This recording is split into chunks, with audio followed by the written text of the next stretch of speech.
Alors quand j'arrive là, je ne peux plus respirer, ça y est. Gérard a travaillé 28 ans au contact de l'amiante. Il manipulait cette fibre cancérogène à pleine brassée.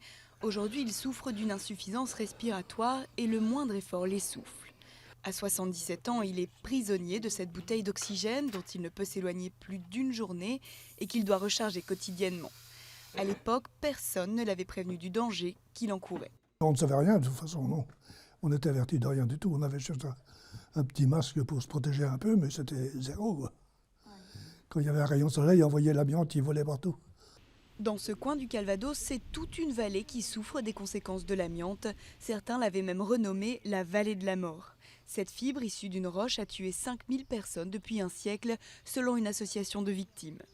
Sur 25 km, une dizaine de sites appartenant à l'équipementier automobile Valeo Ferrodo ont employé jusqu'à 2500 personnes dans les années 70.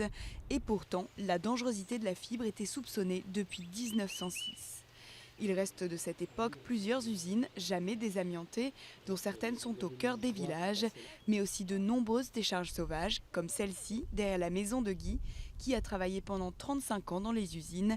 Il a été reconnu amianté à 10%. Ça, c'est un morceau de segment poids lourd.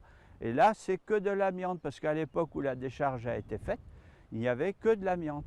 Il y a quelques années, on labourait encore sur la décharge sauvage et tous les ans, on ressortait des déchets d'amiante.